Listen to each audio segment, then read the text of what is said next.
Cek, halo sobat nih, kita kasih lagi dah jawaban. Dan sorry baru bisa upload deh cuy, gue baru balik soalnya ini. Gue balik jam 8 dan sekarang setengah 9. Baru bisa gue take voice, yuk langsung aja kita gaskan. Mereview sedikit dari part sebelumnya. Saat ini Datuashi dia pun datang menemui mantan Master Sekte yaitu Wuyue, dan dia memberitahukan kepada Wuyue kalau saat ini Zaufan dan juga yang lainnya mereka akan segera pergi menuju Sekte Xuanlong, di mana mereka akan berlatih selama beberapa tahun, yang membuat Wuyue dia pun tahu kalau ini adalah sebuah kesempatan bagi dirinya untuk dapat mengambil tahtanya kembali ketika Zaufan pergi meninggalkan sekte ini. Sedangkan di sudut lainnya untuk yang lainnya di sini untuk mereka semua, mereka party setelah mereka merayakan pernikahan dari Zaufan yang tentunya itu sangat amat meriah. Namun bintang utamanya siapa lagi jika bukan Zaufan, dia ada di pojokan di dalam kamar pengantin miliknya. Dan ketika Zaufan dia membuka pintu, di sini Zaufan dia berhadapan dengan sosok pengantin wanitanya, siapa lagi jika bukan Qinchen, dalam kondisi yang mantep lah pokoknya. Mantep aja. Di sini Qinchen dia menggunakan penutup wajah untuk dapat melindungi wajah cantiknya, yang membuat Zaufan yang melihatnya dia pun tersenyum, dan perlahan-lahan dia pun membuka penutup wajah dari Qinchen yang membuat Zaufan yang melihatnya dia cukup kagum, terkesima, shock, dan juga terdiam ketika dia melihat wajah yang dimiliki oleh Qinchen yang ternyata cakep betul. Waduh, ini cakep. Serius, cakep banget. Yang membuat Qinchen dia pun bertanya kepada Zaufan apa yang dilihat oleh Zaufan kepada dirinya hingga membuat Zaufan terdiam seperti itu.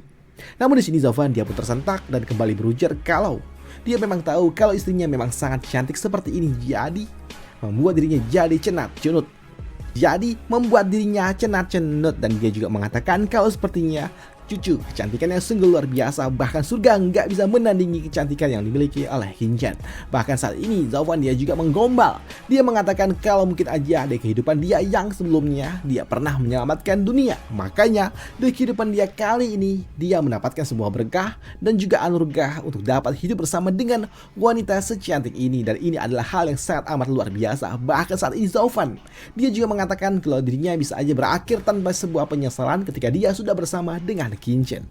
Namun mendengar itu semua membuat Qinchen dia mengatakan kalau Zaufan ini adalah iblis. Bagaimana mungkin Zaufan dia bisa menyelamatkan dunia, atau mungkin kau lebih cocoknya untuk dapat menghancurkan dunia daripada menyelamatkannya, ucap dari Qinchen. Dan hal itu pun tidak dibantah oleh Zaufan. Dia mengatakan ya itu benar, kalau aku adalah iblis dan mungkin aja menyelamatkan dunia, waduh, mungkin lebih cocok aku malah menghancurkan dunia di kehidupanku yang sebelumnya, ucap dari Zaufan.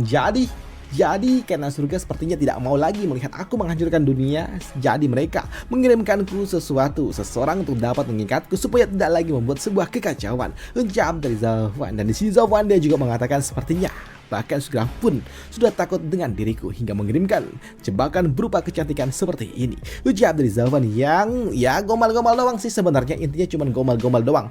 Ini narasinya cuman gombal-gombal doang sih cuy. Dan untuk cucu dia mengatakan apa? Jebakan kecantikan.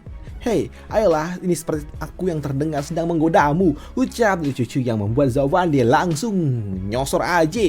Dan dia mengatakan, oh benarkah kau tidak ingin menggodaku kah?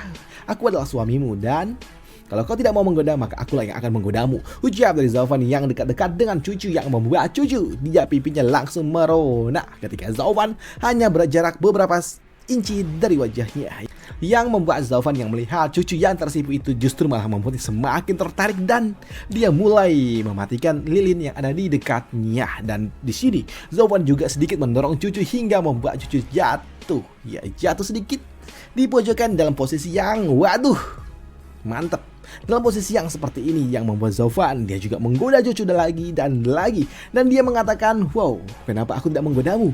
Lagi pula kau tidak akan mungkin dapat mengalahkanku untuk saat ini, ucap dari Zaufan yang membuat cucu ya lagi-lagi cuman meronah. Dan untuk Zaufan dia pun tidak lagi bisa menahan diri, dan dia terus menggoda-goda dan juga terus menggoda cucu.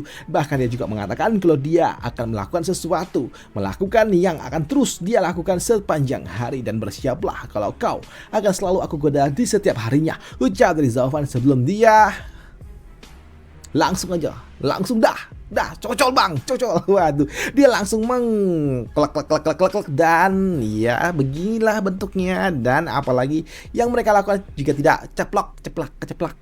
Waduh, ya ceplok aja Zauban melakukannya sepanjang malam dengan Qinchen, karena memang mereka sudah resmi menjadi pasangan yang sah.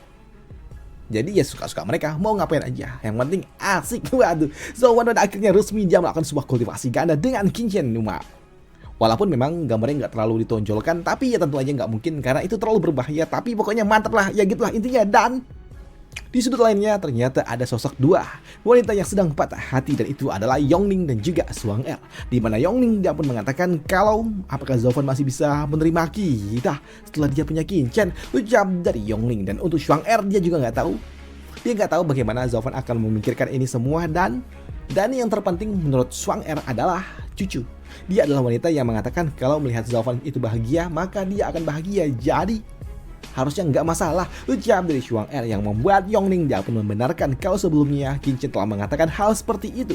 Dan dia juga mengatakan kalau Qinchen pada akhirnya dia berhasil menembus hati dingin yang dimiliki oleh Zauban. Dan melihat kalau cucu pada akhirnya dapat menaklukkan Zauban, membuat Yongning dia pun berpikir apakah jangan-jangan mereka memiliki kesempatan yang sama seperti apa yang didapatkan oleh Qinchen yang pada akhirnya berhasil meluluhkan hati dari Zauban. Namun sayangnya harapan itu langsung dipatahkan oleh si bocah tengi ini yang namanya gue lupa siapa, Yunhai. Ya, di sini Yunhai dia pun mengatakan kepada mereka berdua untuk berhenti melakukan dan juga berpikir tentang sikap licik seperti itu, karena mereka berdua tidak akan mungkin bisa mendapatkan hati yang dimiliki oleh Kak Zuo. Ucap dari Yunhai yang membuat Yongning dia pun kesal ketika Yunhai mengatakan kalau dirinya nggak memiliki kesempatan untuk dapat bersama dengan Qinchen. Tidak bersama dengan Zauban, padahal dia telah memiliki hati yang sangat tulus untuk Zauban. Dan hal itu tidak dibantah oleh Yunhai, di mana Yunhai mengatakan dia tahu kalau wanita-wanita ini mereka semua sangat tulus, seperti apa yang coba dilakukan oleh kakaknya sendiri, karena memang kakaknya juga menyukai Zauban. Namun mereka ini berbeda dengan Qinchen karena mereka memiliki sesuatu yang ingin menguasai Zauban itu sendiri. Tapi cinta yang dimiliki oleh Qinchen kepada Zauban itu berbeda. Dia tidak mengekang dan dia tidak mengandung keinginan egois sedikit pun. Dia hanya bahagia ketika melihat Zauban bahagia, dan itu adalah sesuatu yang gak mungkin bisa dilakukan oleh wanita lainnya, ucap dari Yunhai, yang membuat kedua wanita ini mereka pun melirik satu sama lain dan membenarkannya. Mereka pun tahu kalau dibandingkan dengan cinta yang dimiliki oleh Qinchen kepada Zauban, cinta yang mereka miliki ini kalah. Dan mereka juga mengakui kalau mereka sangat egois ingin memiliki Zauban untuk mereka sendiri. Jadi ya, mereka pun tahu kalau mereka nggak akan mungkin bisa menyaingi cinta yang dimiliki oleh Zauban dari Qinchen. Dan hal itu pun membuat Yunhai dia pun merasa kasihan dengan para wanita-wanita ini, termasuk kakaknya sendiri yang memang sangat menyukai Zauban. Walaupun ya memang seperti itulah intinya. Dan beberapa saat kemudian pada pagi harinya Zauban pada akhirnya dia pun membuka matanya, dan ketika dia membuka matanya dia pun kaget karena ini adalah pertama kalinya Zauban turun seperti itu, yang membuat Zauban ketika dia sadar kalau dia udah turun, dia pun bangun dan mencari di mana Qinchen berada. Qinchen, go! Namun melihat Zauban yang panik membuat Qinchen yang sedang duduk di pojokan dia pun tertawa dan dia mengatakan, Plan Zhao, biasanya kau adalah orang yang sangat waspada, tapi sekarang kau tidur seperti kerbau, ucap dari Qinchen. Dan apakah kau tidak khawatir ketika kau sedang tertidur seperti itu?